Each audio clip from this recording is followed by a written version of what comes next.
he took this report to her, and she was the head of ACLU. And he said, look, I've been set up, this dude trying to, he violated my civil rights. That's what they are. So she looked at it and she said, well, have you ever been convicted of a felony? They ask you that first when you go in there, right? He said, yeah, but this don't have nothing to do with that, right? She said, look, our policy is if you ever was convicted of a felony, we can't help you. No legal fund. Wow. Even if you was charged or finish your time, whatever, they can't help you, right? So she turned that brother away. And she said she didn't know whether he was telling the truth or not. But this name, that detective name came up in the paper, like he had set up like 10 other people who was in the paper, right? She said when she read it, it broke her heart. She quit the ACLU, and then she started doing the stuff. She's speaking. She did the statistics on the powder cocaine versus the rocks. We get more time for the rock than the whites get for the powder. And when white people get sentenced, they go to a whole different place. They don't go to the same place we go. So I started an organization in prison, African American History Committee, which put on Juneteenth and Black History Month event. And while I'm doing this program, I'm educating myself on a civil rights activist, on her and these other people. And some brother came in and asked me, did I know her? I didn't know her, right? He said, well, she's going to be in my organization. If you want her to read something to help you, possibly give me something. So I gave my bio, and she wrote me. She said my story reminded her of that person, and she didn't want to let that happen with him because she can't even find him. She don't know if he's dead or still alive.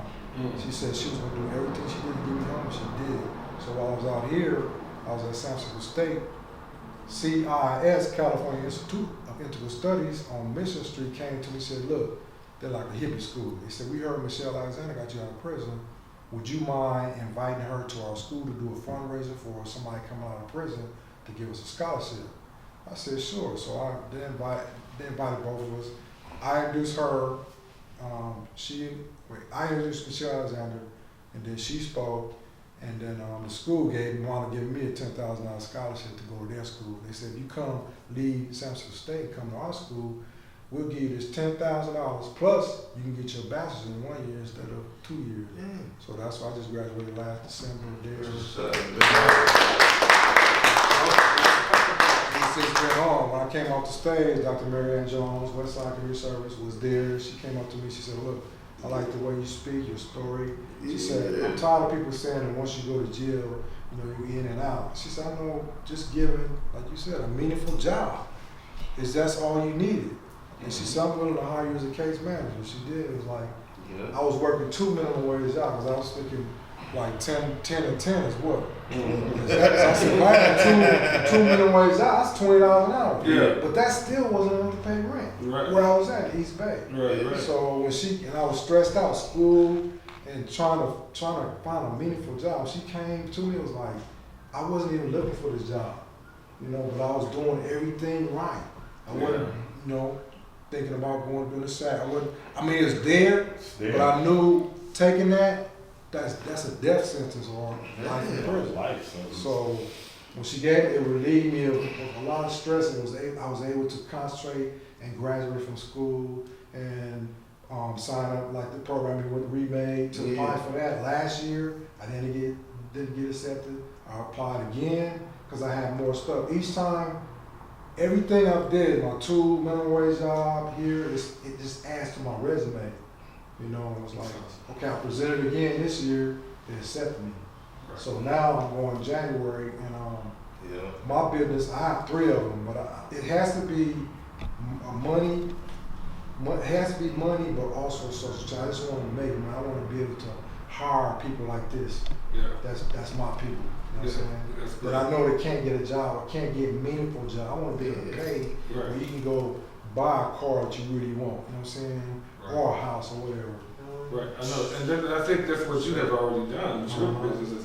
These gentlemen that you brought here, they work with your organization. Yeah, they work with me, and then me and London grew up together. We actually went to pre-apprenticeship school together. When I came home, he was like one of the people that helped me stay focused on just trying to turn over a new leaf.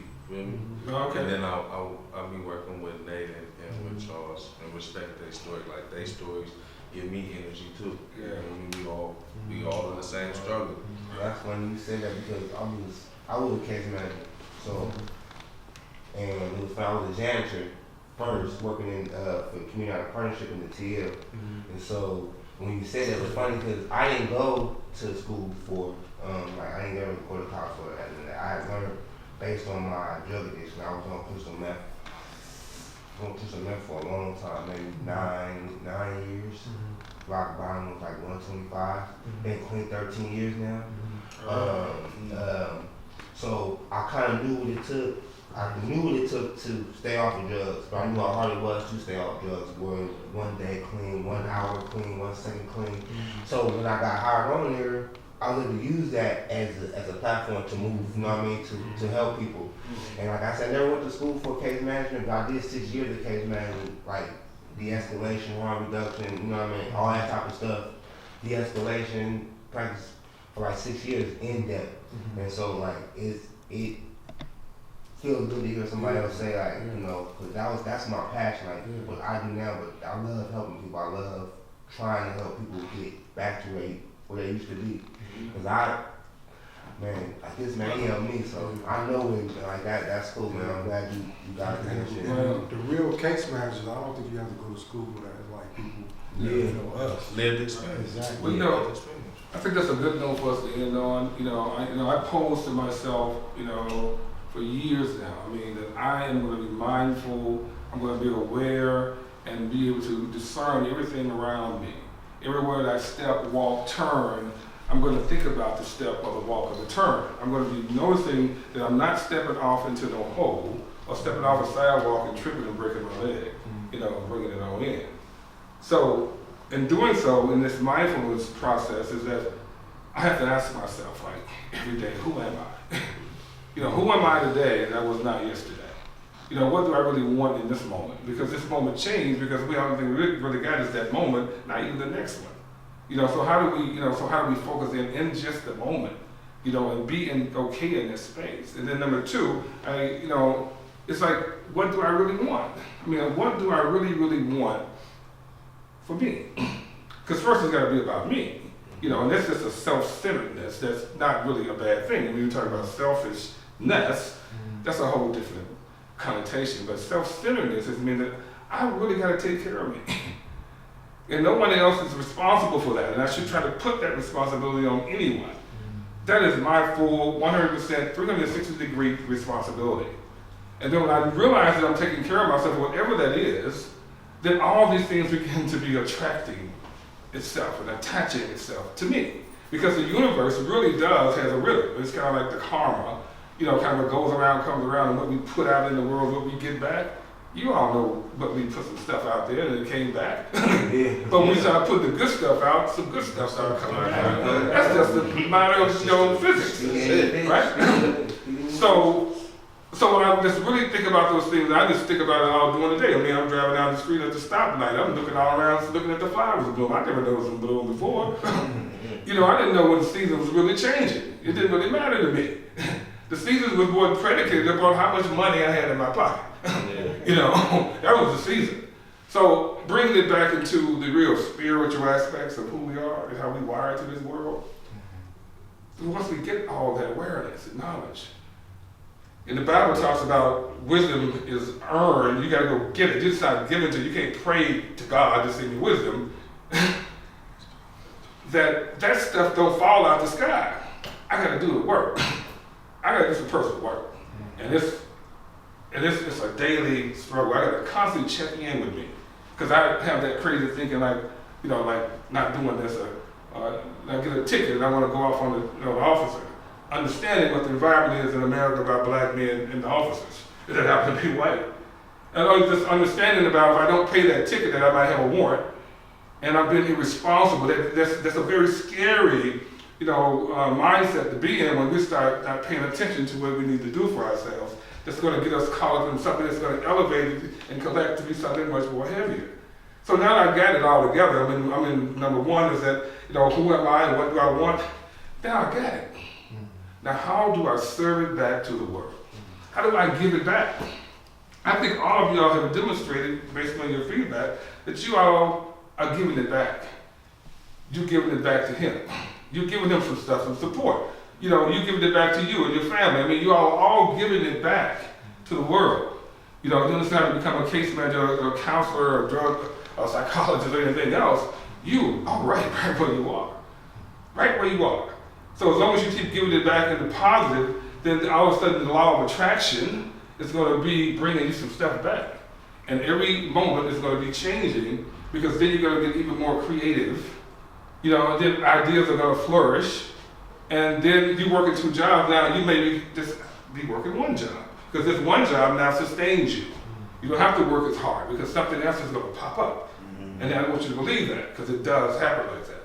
So I'm really commending you for the 6 years of working hard and getting through it. And just keep the focus and keep reminding yourself who you are. You know, we are very special beings, particularly African American men. We got some stuff, man. We got some strengths. We got some and unfortunately, the forces against us, as you all know, kind of have affected that. But it don't mean we can't get back up.